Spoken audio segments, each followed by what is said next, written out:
Um, Hi.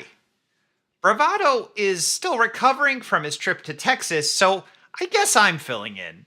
I asked him what I was supposed to do, and his response was just talk about pies or something, which I thought was a little reductive, but given that it's Pie Day, of course it is. It's 413, just like pi, the number is. Oh, yeah, I must have been thinking of the European formatting.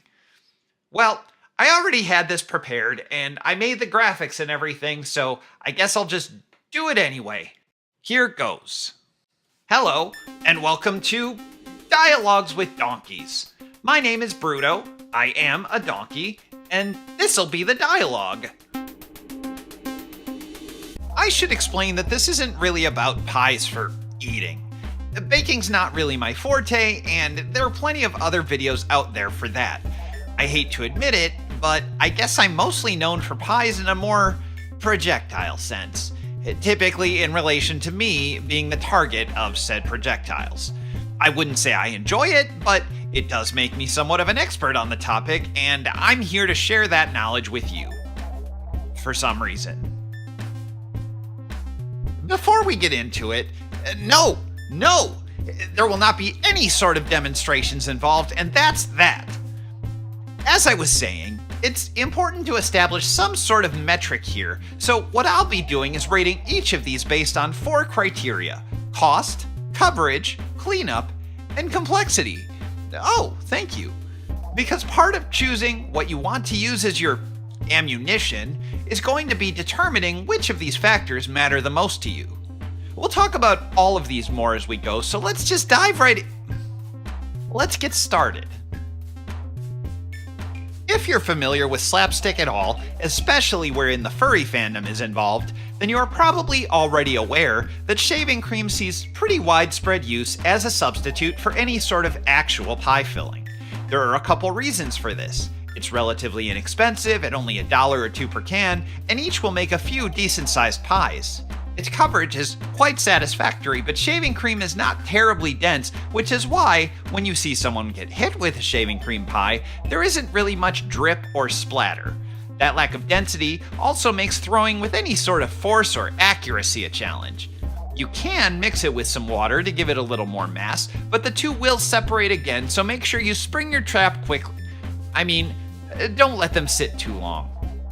But shaving cream's biggest draw is that it's extremely easy to clean up, whether that's from skin, fur, clothing, fur, upholstery, fur, flooring, you name it, shaving cream will dissolve away with a moderate amount of water. And I can't overstate how important this is, because cleanup is often one of the biggest jobs with this sort of thing. Trust me. As for complexity, well, you just press a button and it comes out of the can. Just keep it away from your eyes. Well, others' eyes. Don't put any of this near anybody's eyes, please. The long and short of it is that there really isn't any other substance on this list that I would trust near my fur, so if that's your plan, you can just stop watching now. If that's not a concern, it only gets more interesting from here. Unless you've already been reading up on messy substances, this one may not be as familiar, but Nattrass, yes, that, is one of the ingredients often used in slime for game shows as well as in personal care products, so despite the intimidating name, it's actually quite benign. A small amount of Nattrass added to water will result in a semi-opaque, gloppy substance, and that means it's a relatively cost-effective solution. By itself, this initial mixture isn't ideal for a pie, but you can add things like shaving cream to give it a more solid appearance. You can also find other thicknesses and colors at certain retailers, or add tempera paint or food coloring to help tailor the color and consistency to your liking. Cleanup is obviously going to be less streamlined than shaving cream, but nothing terribly intense unless you've added color, which may complicate things just a bit. The biggest challenge with Nattrass is in figuring out what mixture suits you, so there will likely be some trial and error. The initial mixing of powder and water has to happen continuously and thoroughly until it sets, which takes about 5 minutes, so you may want to start with a small amount to make sure you're happy with the result. After that, you can experiment with a variety of additives until you find your favorite. But up until now, we've only been talking about inedible substances, or at least not ones you'd necessarily want to ingest. So it's time to talk about something a little more appetizing.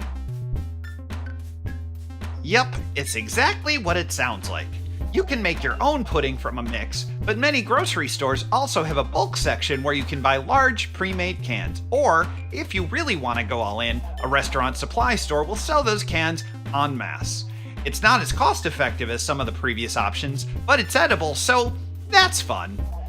But really, pudding is kind of oily, and that means it doesn't stick super well, so if you're looking for nice consistent coverage, keep searching. It has a nice weight to it at least. That oiliness also adds a bit more time to the cleanup process since you'll have to scrub a little harder to get it off of whatever it ends up on. And if you ask me, there are better ways to spend an evening than trying to clean pudding off of yourself. Aside from that, there are no real challenges apart from getting those big cans open. Make sure to do your strength exercises, break out your sturdiest can opener, and don't cut yourself. I realize I've sort of breezed through pudding and its merits, and that's because it's merely a fine middle-of-the-road option if you want your pies to be food-based. I personally think there are more exciting options. And this is one of them. Now, cake batter might seem like a counterintuitive ingredient for a pie, but when mixed properly, the results really speak for themselves. You can find boxes of cake mix for $1 or so from most grocery stores, and I don't need to know why you know that. Each box should be good for at least one decent-sized pie, or, just like with pudding, you can look into restaurant supply stores and buy in bulk. But while cake batter is a relatively cost-effective option, coverage is where it really shines. When mixed properly, it has the right amount of heft to drip nicely off the face of any chump unfortunate enough to be hit with one, and the splatter is excellent as well. But unlike pudding, it doesn't have that oily feel and sticks really nicely to whatever it touches, ensuring that your victim remains a downtrodden mess long enough for you to snap a photo. On the other hoof, as you may expect, cake batter is going to be the most unruly to clean up. But given what you now know, it'd be a shame to let that be the deal breaker. And you might think that when I say cake batter, it means you have to mix it as though you're going to bake it, but that couldn't be further from the truth. All you need to do is add water, though I'd recommend you do so gradually so you can get to the consistency you prefer and not end up with it overly thin. Other than that, it's good to go. All this, and it's delicious. If I could add another category for edibility, cake batter would score top marks. But we've really been tiptoeing around the most obvious candidate here. The first thing to understand about using actual pies for this sort of thing is that a lot of them aren't very good. Fruit pies and other pies that are baked are unlikely to give you a truly satisfying result, especially when you consider how much a pie from the store costs in comparison to other options from this list. But if you like paying $10 to be disappointed, maybe there's a future for me on Patreon after all. But that's not to say there are no good options. Your best bet is to look into frozen, no-bake pies. Anything custard, cream, or pudding-based is going to be ideal. Lemon meringue also looks like a promising candidate, but don't fall for its lies. The coverage you'll get with an actual pie is going to vary by ingredient, but the general aggregate result, if you use the right kind, is particularly satisfying. Similarly, cleanup will vary, though in most cases this won't be as intense as cleaning up cake batter. The biggest challenge is often dealing with the crust, and I'll come back to that in a minute. You might think that there's no preparation needed when dealing with a store-bought pie, but do take into account that many of them come frozen and will require a day or so to thaw, if not more, before being viable. Now, I don't want you to think that I'm trying to dissuade you from using real pies. You should, by all means, and take pictures for research.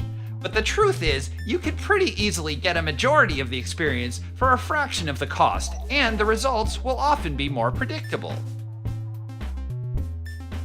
Now, some may feel as though it's not a real pie without a crust, but the good news is that you can buy a pre-made graham cracker or Oreo crust from the store and fill it with whatever you want. But keep in mind two things. Number 1, crust is gritty.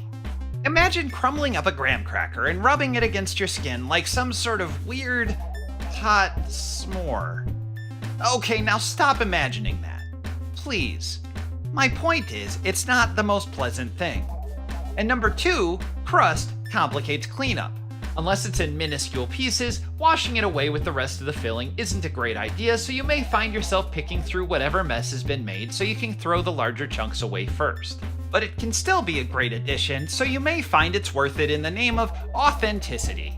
And on that note, don't be afraid to try mixing in other ingredients like some whipped topping or a drizzle of chocolate syrup.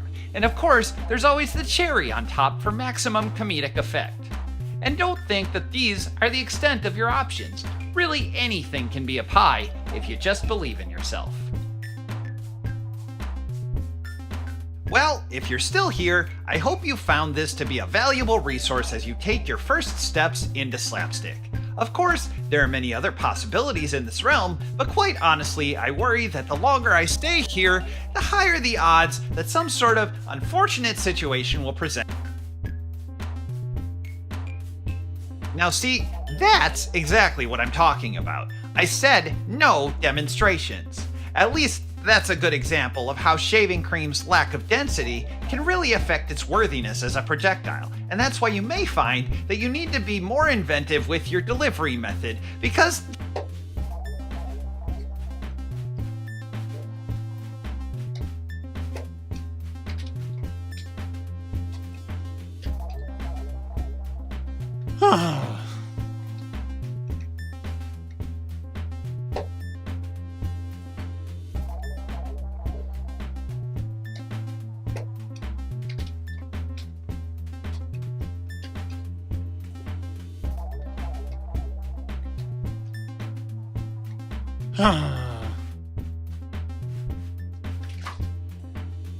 This has been Dialogues with Donkeys.